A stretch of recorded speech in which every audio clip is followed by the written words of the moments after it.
नमस्कार साथियों, आप सभी का हार्दिक स्वागत एवं अभिनंदन। गौरव ज्ञान धारा की शाखा ओपीडी अर्थात ऑब्जेक्टिव प्रश्न धारा के इस ऑनलाइन प्लेटफॉर्म पर आशा है मित्रों कि आप जहां कहीं भी होंगे बिल्कुल स्वस्थ और मस्त होंगे और लगातार जो है अपनी पढ़ाई को, अपनी जो अध्ययन को जो है वो बिल्कुल ही अच्छे से कर रहे होंगे। जैसा कि अंतिम कक्षा में हम पढ़ रहे थे समास के जो भी टाइप्स हैं उसको लेकर हमने बात की।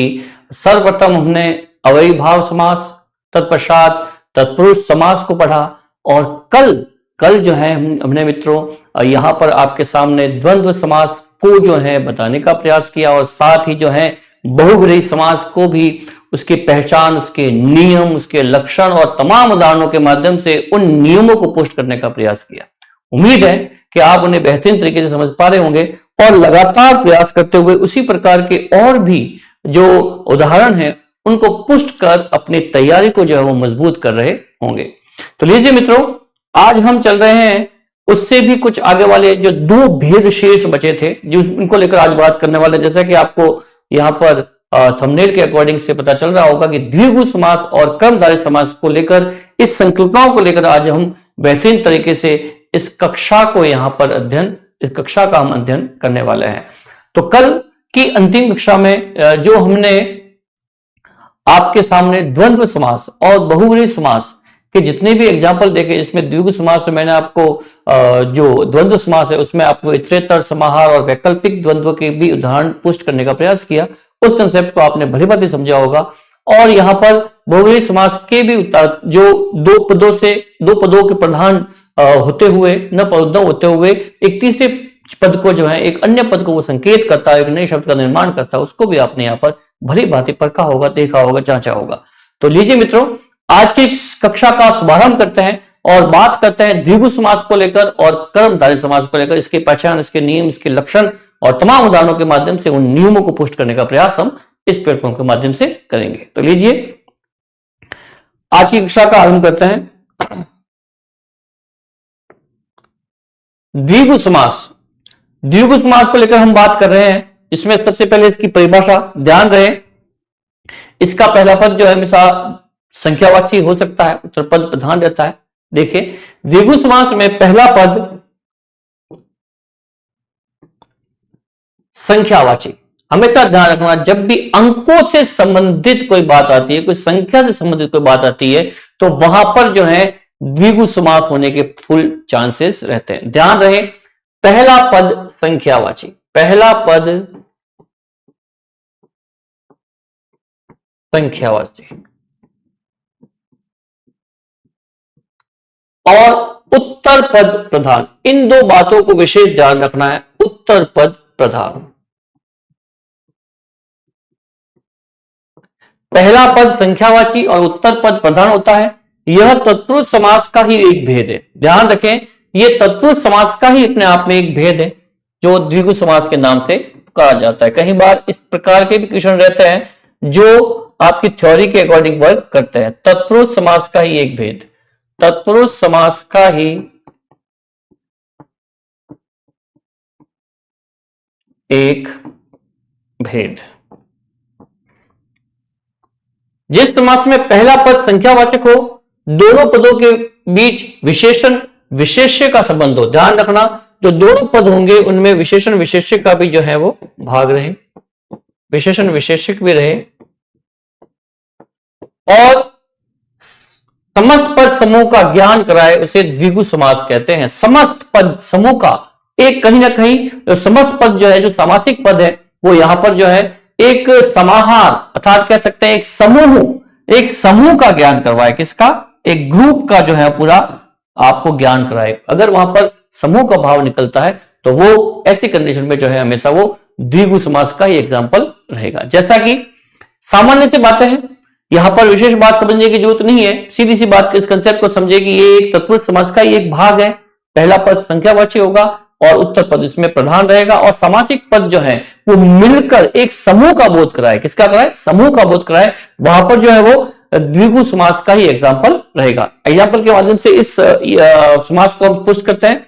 जैसे ये समस्त पद में देखते हैं अष्टाध्यायी, अष्ट अध्यायों का समूह। अष्टाध्यायी अर्थात अष्ट अध्याय का समूह का जो समूह,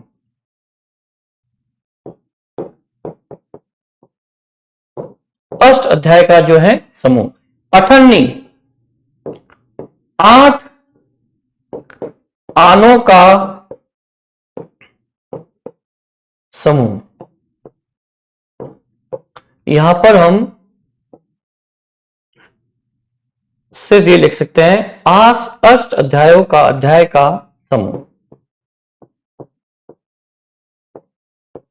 फिर है एक तरफा, यानी एक तरफ वाला, एक तरफ वाला।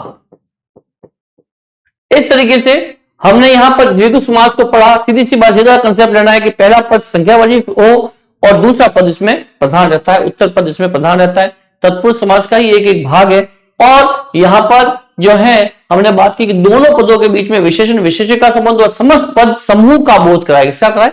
समूह का बोध। जैसा कि आप देख रहे हैं ये 3 उदाहरण, हमने इन उदाहरणों के माध्यम से इन नियमों को पुष्ट किया, और ताकि जो है आपकी प्रतियोगी परीक्षा में इस तरह के एग्जाम्पल रहे, इनको आप कैसे विग्रह करते हैं और समस्त पद इसका किस प्रकार से बनेगा, और इन पहचान के आधार पर हम ये बता सकते हैं कि यहां पर द्विगु समास का ये एग्जाम्पल रहेगा और सही उत्तर तक पहुंच पा सकते हैं।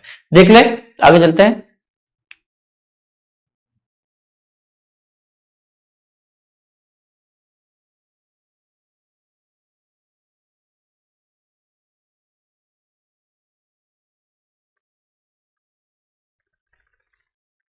आशा है मित्रों कि यहां पर आप बेहतरीन तरीके से इसको समझ पाए होंगे। अब चलते हैं इससे आगे कुछ और द्विगु समास के एग्जाम्पल। द्विगु समास,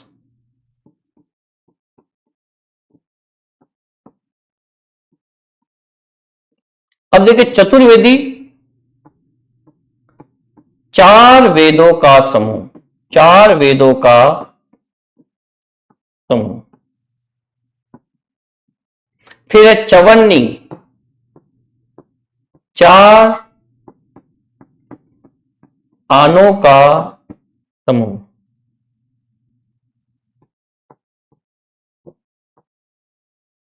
फिर है चौपाई 4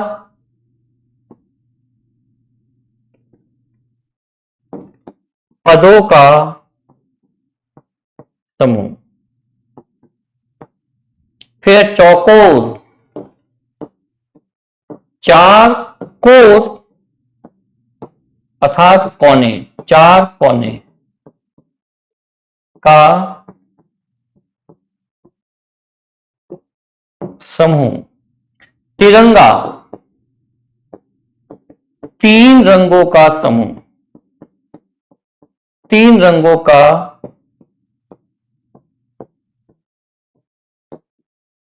समूह। त्रिलोक 3 लोक का समूह। तो यहां पर हम देख रहे हैं कि पहला पद संख्यावाची है, दूसरा पद प्रधान है, और एक समूह का बोध जो है यहां पर हो रहा है, अतः यह द्विगु समास का एग्जाम्पल रहेगा। और देखिए त्रिभुज 3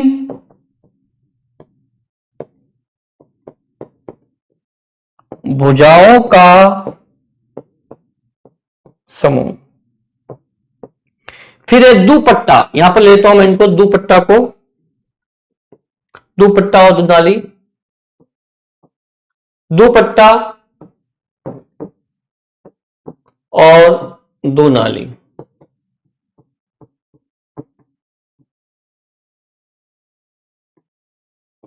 तो देखिए दुपट्टा यानी 2 पार्ट वाला, 2 पार्ट वाला, और दुनाली यानी 2 नाली वाली। तो यहां हमने देखा कि पहला पद जो है वो संख्यावाची है और दूसरा पद प्रधान है। विशेषण विशेष्य की बात यहां पर हो रही है, और समस्त पद या सामासिक पद जो है यहां पर एक समूह का बोध करा रहा है, अतः ये द्विगु समास का एग्जाम्पल रहेगा। प्रिय विद्यार्थियों, देखते रहें, द्विगु समास के ये एग्जाम्पल जो है वाकई में आपकी प्रतियोगी परीक्षा को लेकर बहुत ही महत्वपूर्ण रह सकते हैं। किसी भी प्रकार का प्रश्न यहां से पूछा हो सकता है। आपको ये सामान्य से जानकारी ध्यान में रखनी है कि पहला पद संख्यावाची हो, उत्तर पद प्रधान हो और समस्त पद जो है यहां पर एक समूह का बोध कराए। तो उन उदाहरणों के माध्यम से इसको पुष्ट कर रहे हैं, इसको देख लें फिर आगे चलते हैं।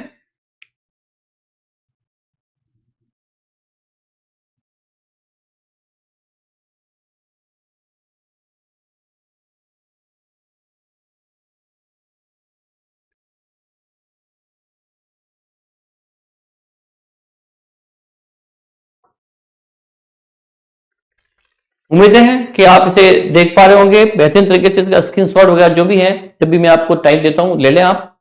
नेक्स्ट और कुछ द्विगु समास के एग्जांपल जो आपके एग्जामिनेशन दृष्टिकोण से इंपॉर्टेंट है। नवग्रह, 9 ग्रहों का समूह, 9 ग्रहों का समूह, 9 ग्रहों का समूह, नवरत्न, 9 रत्नों का समूह, पंचतंत्र, 5 तंत्रों का समूह, पंचवटी, 5 वटों का समूह, पंचपात्र, 5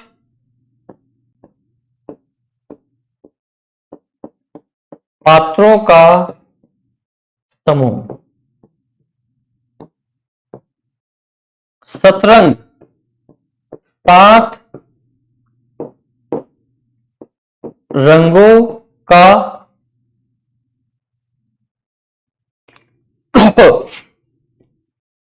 7 रंगों का समूह,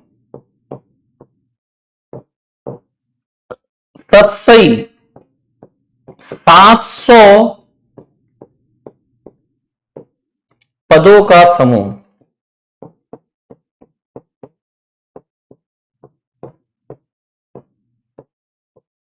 फिर है आपके सामने अठवाड़ा,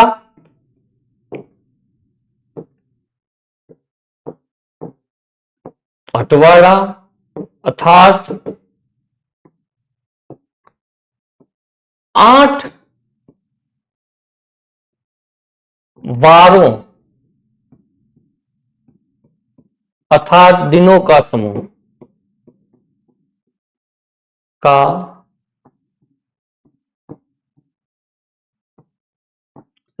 इस तरीके से यहां हमने देखा कि कुछ और एग्जाम्पल कुछ और उदाहरण, बेहतरीन उदाहरण जो आपकी द्विगु समास को लेकर बहुत इंपॉर्टेंट हो सकते हैं। और प्रतियोगी परीक्षा को लेकर द्विगु समास के एग्जाम्पल भी अधिकतम पूछे जाते हैं। ध्यान रहे पहला पद संख्यावाची हो, उत्तर पद प्रधान हो और समस्त पद या समासिक पद जो है यहां पर समूह का बोध कराए, वो द्विगु समास का उदाहरण रहेगा। सामान्य से जानकारी रहे, आप 101% जो है उत्तर तक पहुंच पाएंगे यदि आपका द्विगु समास का एग्जाम्पल रहता है। सामान्य जानकारी रखें, द्विगु समास को आप पहचान पाएंगे। देख ले इसे, आगे चलते हैं।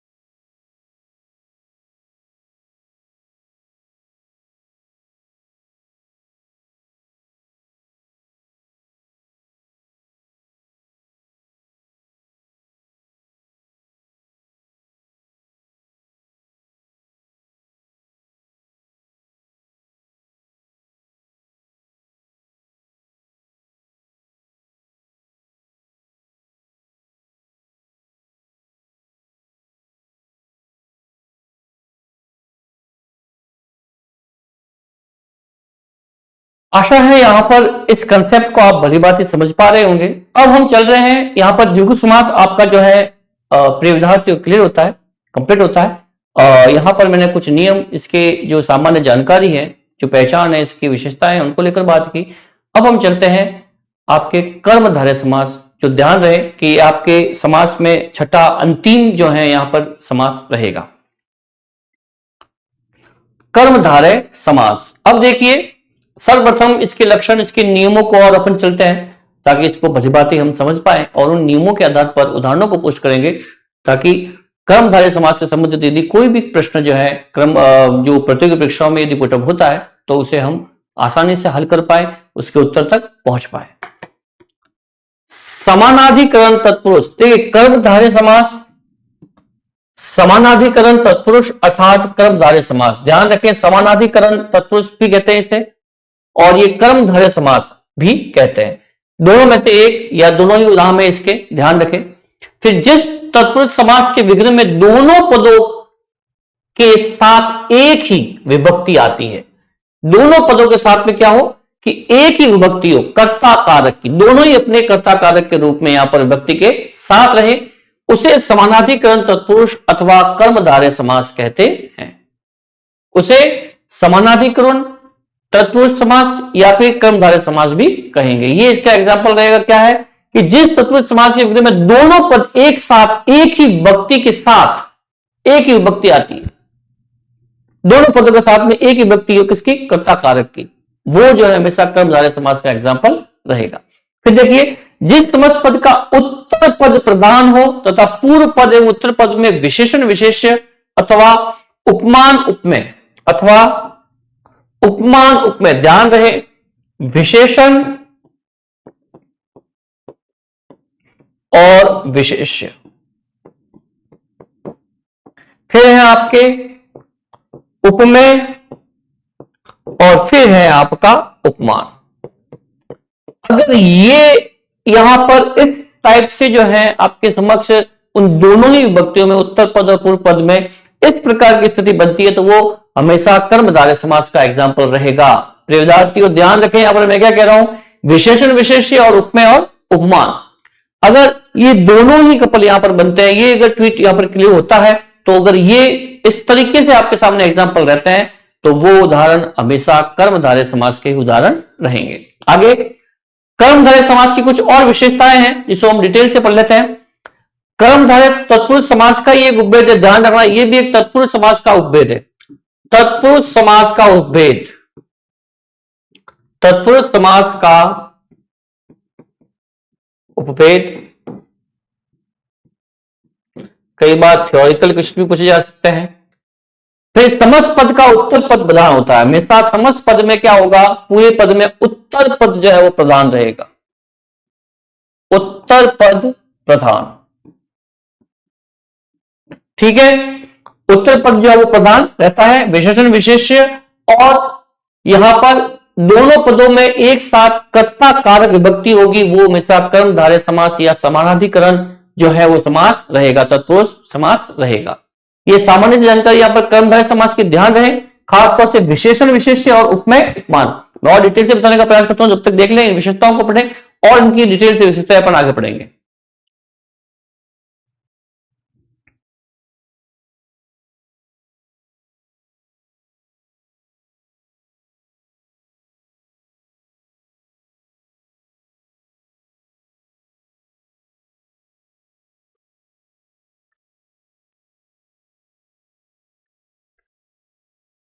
अब लीजिए इसकी और कुछ विशेषताएं।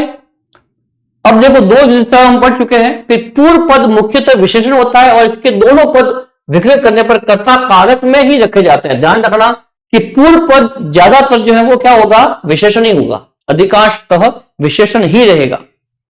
जैसे कि काली मिर्च, एक मैं यहां पर एग्जांपल दो, काली मिर्च। अब यहां पर जो है काली क्या है, इसकी विशेषता है, क्या है, विशेषता, और मिर्च क्या है, विशेष्य। क्यों, क्योंकि ये मिर्च की विशेष्य बताया जा रहा है, जिसकी विशेषता बताई जाए वो विशेष्य और जो विशेषता बताया उसे अपन विशेषण कहते हैं। तो ये विशेषण क्या रहेगी, तो मुख्यतः ध्यान रखिए कि पूर्व पद जो है वो विशेषण ही रहेगा। कभी कर्मधारय के दोनों ही पद संज्ञा या दोनों ही पद विशेषण होते हैं। कई बार क्या होगा कि दोनों ही पद संज्ञा भी रह सकते हैं, दोनों पद विशेषण भी रह सकते हैं। तमाम उदाहरणों के माध्यम से इसको पुष्ट करेंगे हम, पहले इसकी विशेषताओं का एक बार अध्ययन कर रहे हैं। कभी कभी पूर्व पद संख्या और उत्तर पद विशेषण भी होता है। यह चीज भी ध्यान रखना कि कभी कभी पूर्व पद संख्या हो सकती है, पूर्व पद संख्यावाचक हो सकता है, पूर्व पद संख्यावाचक हो सकता है।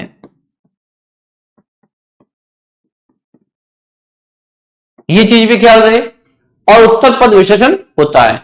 इस समास में उपमा उपमेय, उपमान या उपमेय, उपमेय उपमान, विशेषण विशेष्य, विशेषण विशेष्य या विशेष्य विशेषण, विशेषण विशेषण, विशेष्य विशेष्य का प्रयोग होता है। मतलब कि उपमेय उपमेय, उपमेय उपमान, उपमान उपमेय, विशेष्य विशेषण या विशेष्य विशेष्य, विशेषण विशेषण, इस प्रकार के जोड़े भी बनकर आपके सामने दोनों ही पद के लिए प्रस्तुत हो सकते हैं। आपको बस ध्यान रखना है कि किस तरीके से जो है अलग अलग प्रकार से मैं इसको देखूं। कभी विशेष्य पहला पद रहेगा तो कभी विशेषण रहेगा पद, ठीक है, कभी मध्य पद का कभी लोप होगा।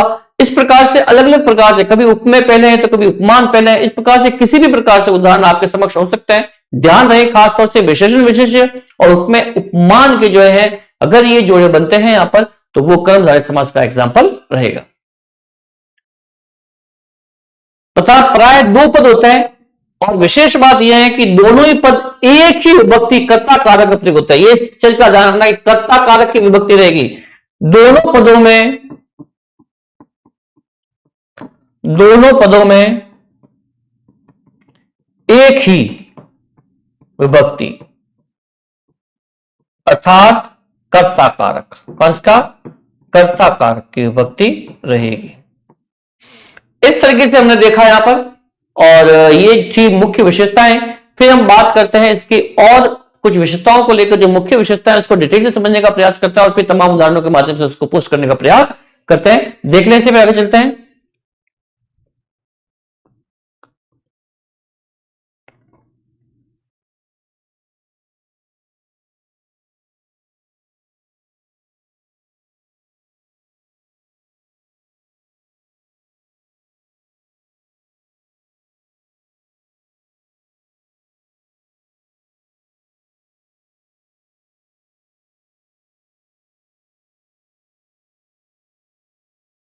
आशा है यहां पर आप इसको भली भांति समझ पा रहे होंगे। अब हम चलते हैं आगे, एक कंसेप्ट को लेते हैं। देखिए जैसे कि मैंने यहां पे बताया आपको कर्मधारय समास का, कर्मधारय समास,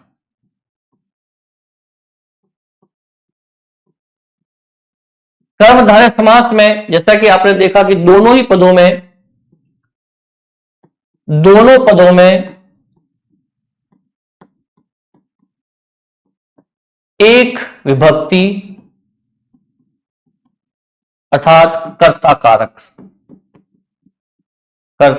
कारक के साथ। क्लियर है।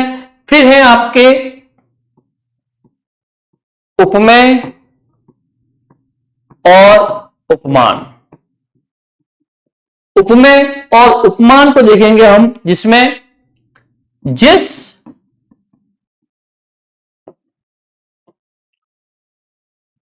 व्यक्ति या वस्तु को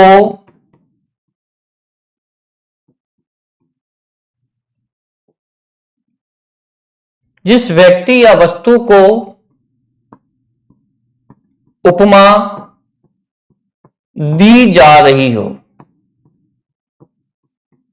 वो क्या होगा, जिसको, जो हमारे पास में उपलब्ध है और जिसको हम कोई ना कोई उपमा दे रहे हैं, वो क्या है, उपमा, उपमेय। मतलब कि उपमेय वो होगा जो आपके पास में हाजिर है और जिसको हम कोई ना कोई उपमा देने जा रहे हैं, ठीक है ना, तो वो होगा उपमेय। और उपमान जो होगा वो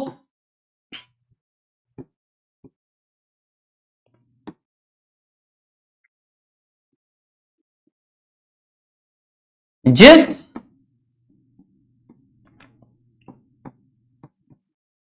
व्यक्ति या वस्तु की उपमा दी जा रही है। मतलब कि जिस व्यक्ति या वस्तु को उपमा दी जा रही हो और जो आपके पास में हो प्रत्यक्ष, ठीक है ना, और उपमान वो जिसकी उपमा हम देते हैं जो हमारे पास में उपस्थित नहीं है, उसे हम क्या कहेंगे, उपमान। जो हमारे पास में प्रत्यक्ष रूप से नहीं है, जिसको हम प्रस्तुत और अप्रस्तुत कह सकते हैं। कि उपमेय उपमेय को हम प्रस्तुत कह सकते हैं और उपमान को अप्रस्तुत। इस तरीके से इस चीज को समझ सकते हैं। फिर नेक्स्ट है विशेषण और एक होता है विशेष्य। जो विशेषता बताई जाए, जो विशेषता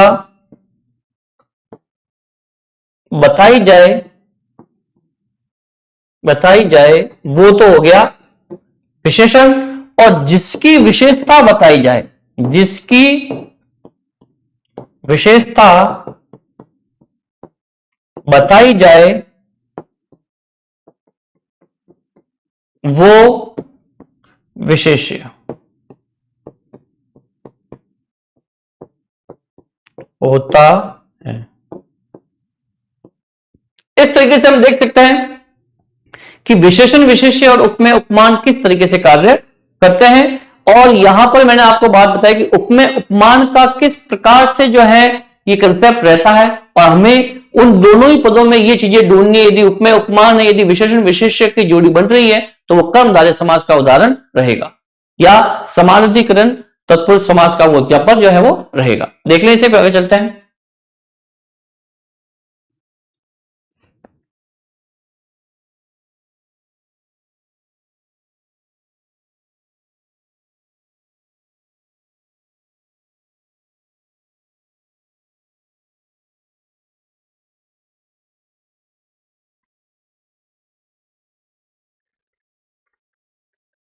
इस तरीके से यहां पर हमने कुछ मुख्य कर्मधारय समाज की विशेषताएं देखी और किस प्रकार से हमें उदाहरणों को पहचानना है और एक सही उत्तर तक जाना है उसको भी देखा। अब हम कुछ उदाहरणों के माध्यम से अब तक हमने कर्मधारय समाज की जितने भी विशेषताएं हैं या इसकी क्या प्रकृति है, किस प्रकार से कर्मधारय समाज से वो कार्य करता है इन समासों में, वो देखने का प्रयास किया। अब हम चलते हैं इसके कुछ उदाहरणों के माध्यम से नियमों को पुष्ट करने का प्रयास करते हैं। अब देखिए समस्त पद,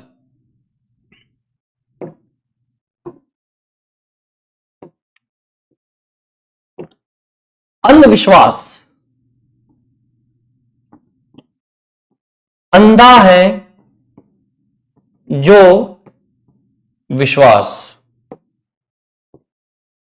अंधा है जो विश्वास। फिर अरुणाचल, अरुण है जो अचल। उच्च आयोग या यहां पर लिख सकते हैं उच्च आयोग,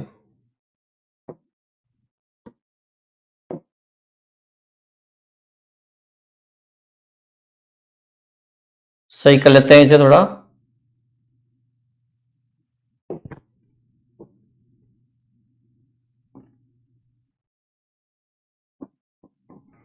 उच्च योग को हम करेंगे उच्च है जो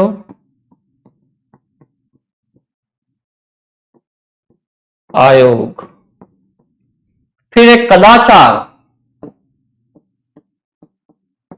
कुत्सित है जो आचार, मतलब कि बुरा, कुत्सित मीन्स बुरा। काली मिर्च, काली है जो मिर्च। इसमें आप अधिकतम देखेंगे कि पहला पद जो है वो विशेषण है, पहला पद विशेषण है, पहला पद या कह सकते हैं पूर्व पद विशेषण है।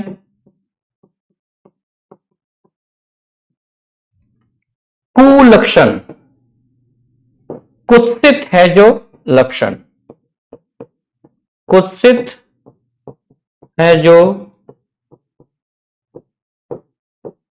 लक्षण। खुशबू, खुशबू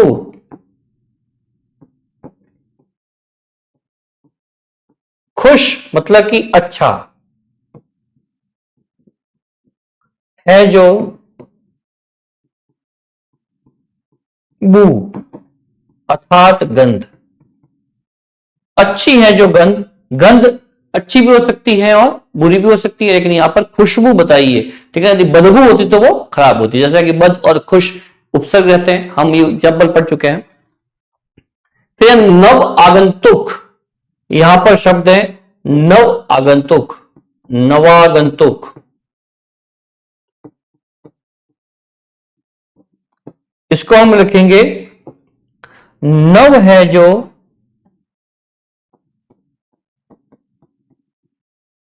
आगंतुक,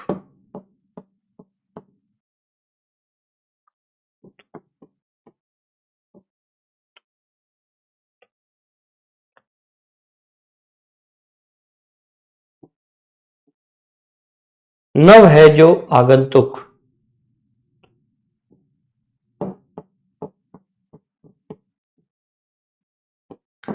इस तरीके से हम देख सकते हैं कि ये कुछ एग्जाम्पल है जो यहां पर, जहां पे पहला पद विशेषण है, उनको लेकर अपन बात कर रहे हैं। कर्मधारय समास के भिन्न उदाहरणों के माध्यम से हमने देखने का प्रयास किया। देख ले इसे, फिर आगे चलते हैं।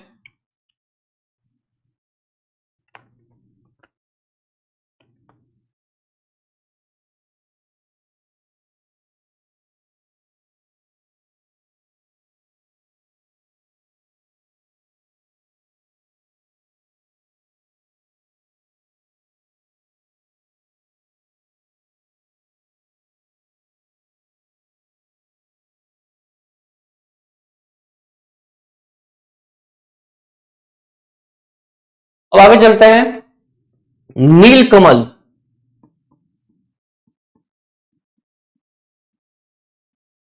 नीला है जो कमल। पीतांबर, पीला है जो अंबर। वस्त्र, बहुमूल्य, बहुत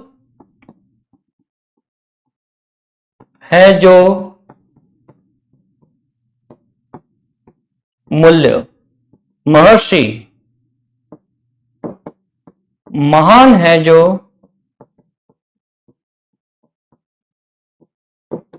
ऋषि। मीनाक्षी, मछली के समान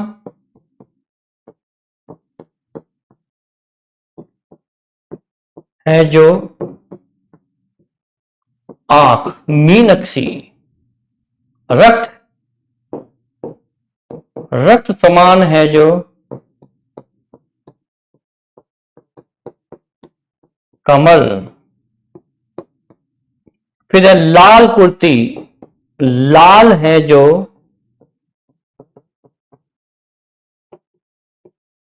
लाल है जो कुर्ती। फिर है सुंदर लाल,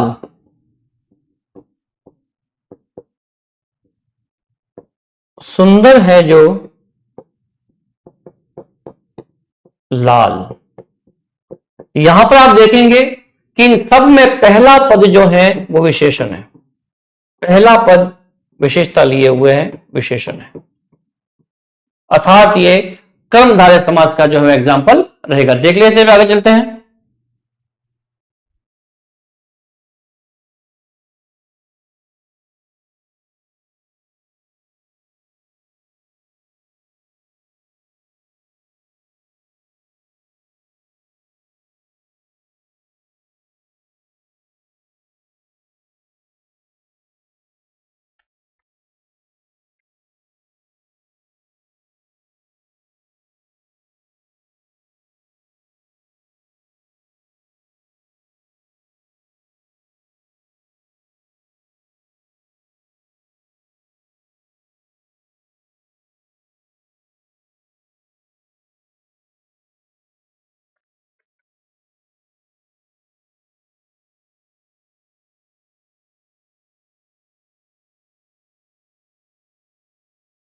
अब नेक्स्ट चलते हैं सुपाच्य।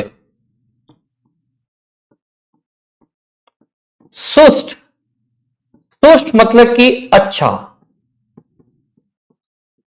अच्छा है जो पचने में, अच्छा है जो पचने में, सुपाच्य, सुपात्र, अच्छा है जो पात्र। अब आता है, देखो यहां पर तो हम देख रहे थे यहां तक कि पहला या पूर्व पद जो था, पूर्व पद वो विशेषण था। अब यहां पर जो हम पढ़ेंगे, यहां पे जो है उत्तर पद जो है वो प्रधान रहेगा, ठीक है ना। उत्तर पद जो है वो विशेषण रहेगा। जिसमें देखिए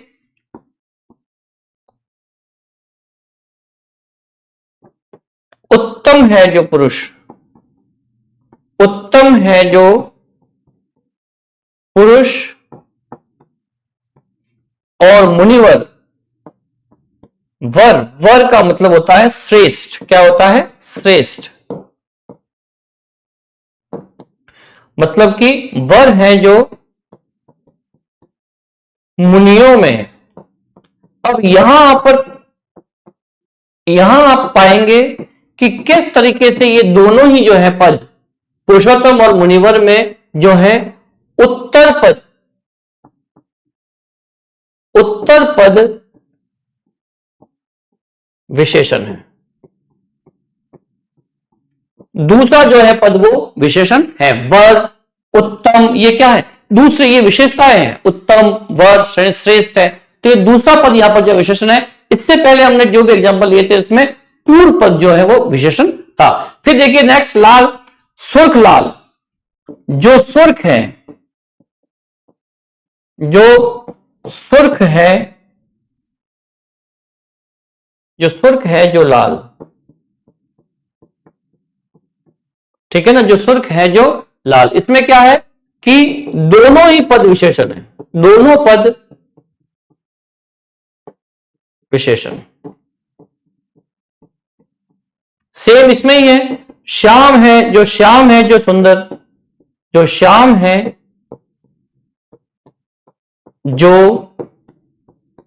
सुंदर, इसमें भी सेम।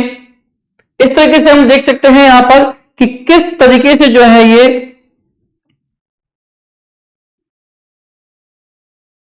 किस तरीके से दोनों ही पद जो है यहां पर विशेषण नजर आ रहे हैं, ठीक है। फिर धर्म बुद्धि,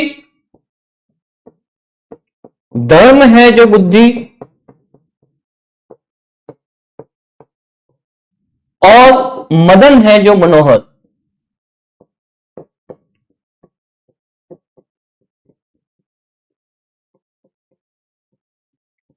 अब इसमें देखिए कि ये विशेष्य नजर आ रहे हैं, विशेष्य, यहां पर जो है विशेष्यता जो है नजर आ रही है। अब यहां पर देखिए धर्म है जो बुद्धि और मदन है जो मनोहर, यहां पर विशेष्य पूर्व पद है, पूर्व पद जो है वो विशेष्य रहेंगे। इस तरीके से यहां पर पूर्व पद विशेषण में हमने जितने भी जो एग्जांपल है वो देखे, और फिर हमने देखा उत्तर पद विशेषण, फिर दोनों पद विशेषण, और अब विशेष्य जो है वो पूर्व पद है। इस प्रकार अलग अलग तरीके से यहां पर जो भी टाइप्स हैं वो कर्मधारय समास के रहेंगे। मैंने आपको बताया था उपमेय, उपमान, उपमेय, उपमेय, उपमान, उपमान, ठीक है ना, विशेषण, विशेष्य, विशेष्य, विशेष्य, विशेषण, विशेषण, इस तरह के किसी भी प्रकार के आप सामने एग्जाम्पल रह सकते हैं, वो कर्मधारय समास का एग्जाम्पल जो है वो रहेगा। बता दें, देख ले, फिर आगे चलते हैं।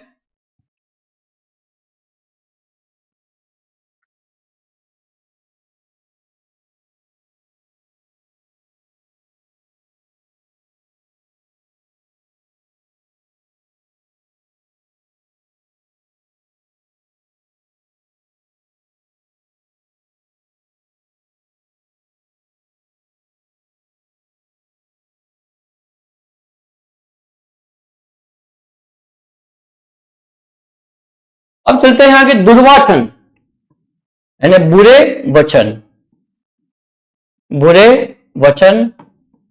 फिर है निराशा,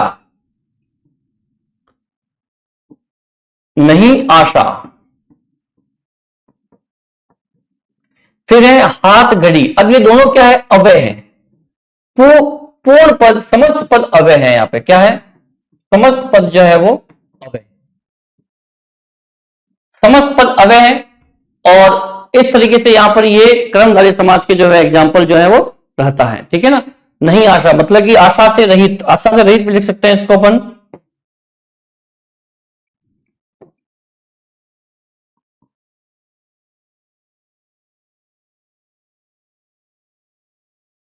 तो ये समस्त पद ये दोनों ही अव्यय है, दोनों ही जो है यहाँ पर अव्यय के उदाहरण है। ये भी क्रमधारय समास का उदाहरण लगाए जाएंगे। हाथ में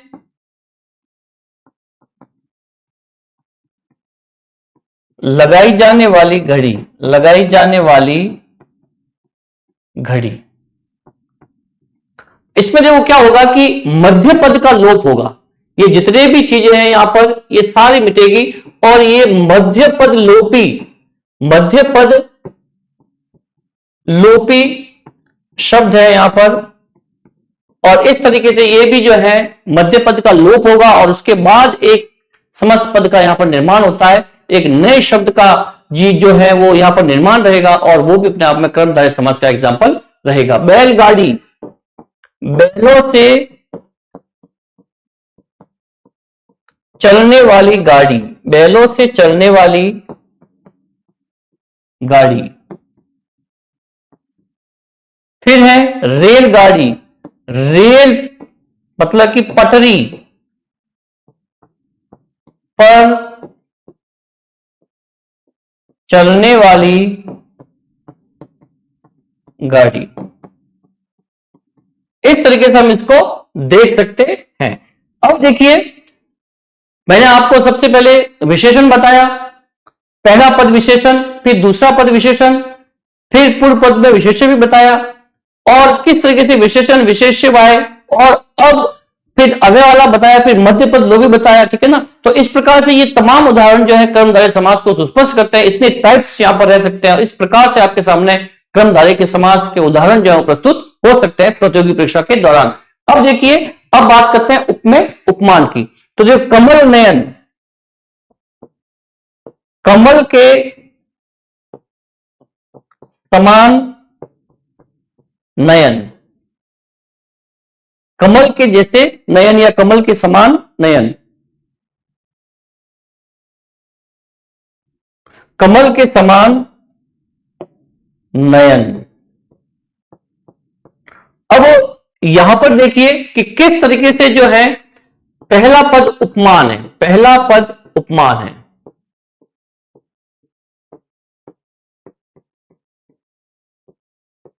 अब उपमेय हमारे पास है क्या, नयन है। इन नयनों को कमल की उपमा दी गई है, ठीक है ना। तो पहला पद जो जिस व्यक्ति या वस्तु की उपमा दी जाए तो वो क्या है, कमल है। कमल की जो उपमा किसको दी है, नयनों की, कि नयन जो है वो कमल के जैसे है।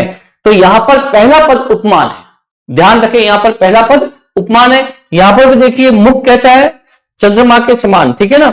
तो चंद्र के समान है मुख, चंद्र के समान है मुख, अर्थात यहां पर भी जो है वो पहला पद उपमान है, ठीक है। प्राण प्रिय, प्राण प्रिय, अब देखो प्रिय कैसा है, प्राणों के जैसा, तो प्राण के जैसा, प्राण के समान प्रिय, प्राण के समान प्रिय, अर्थात यहां पर भी पहला पद उपमान है। इस तरीके से देख सकते हैं कि हमने पहले विशेषण विशेष्य की बात की, अब हम बात कर रहे हैं उपमेय उपमान की, देख ले इसे।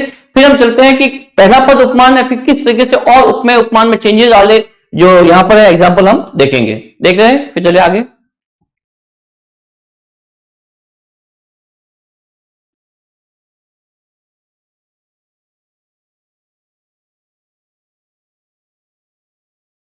तो यहां पर हमने देखा कि किस प्रकार उपमान और उपमेय का जोड़ा बन रहा है, उपमान और उपमेय बन रहा है,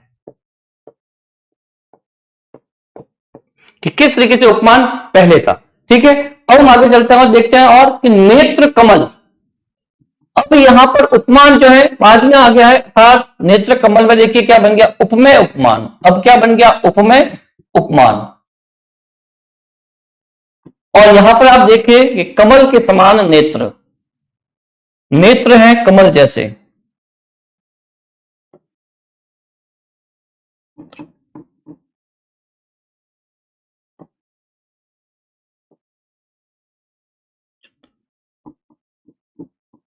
नेत्र हैं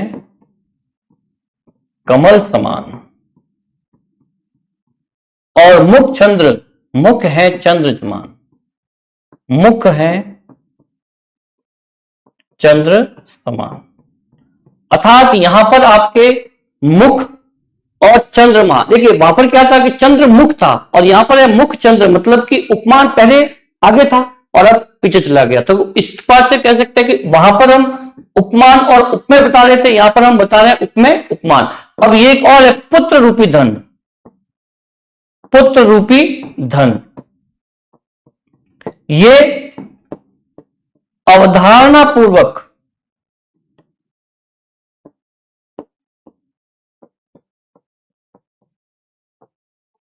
ये अवधारणा पूर्व पद समास है, ठीक है ना, जिसमें कोई अवधारणा रहती है, उसके जिस तरीके से ये कार्य करते हैं और बात कर सकते हैं।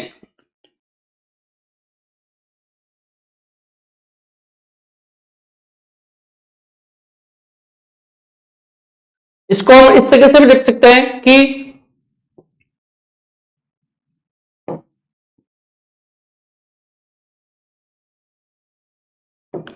कमल रूपी नेत्र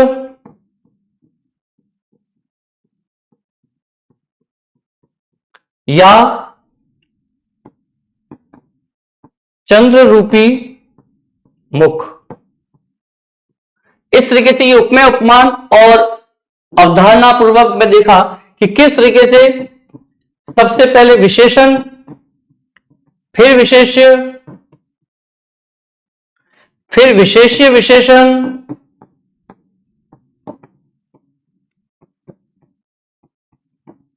फिर विशेषण विशेषण, विशेषण विशेष्य, उपमेय उपमान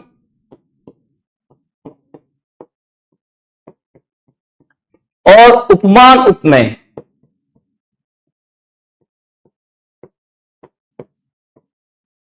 से संबंधित भिन्न उदाहरणों को देखने का प्रयास किया और कर्मधारय समास को यहां पर हमने कंप्लीट किया।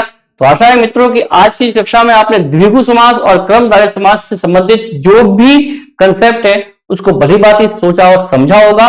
और भी उदाहरण लें और इस कंसेप्ट को क्लियर करने का प्रयास करें। इस प्लेटफॉर्म के माध्यम से हमने यहाँ पर द्विगु कर्मधारय समास के साथ में भिन्न प्रकार के सभी समासों को यहाँ पर सुस्पष्ट करने का प्रयास किया, नियम, उनकी लक्षण के आधार पर और उनको उदाहरणों के माध्यम से पुष्ट कर इस कंसेप्ट को यहां पर हमने क्लियर किया। तो मित्रों आज के लिए इतना ही, मिलते हैं अगली कक्षा में, जब तक के लिए नमस्ते नमस्कार।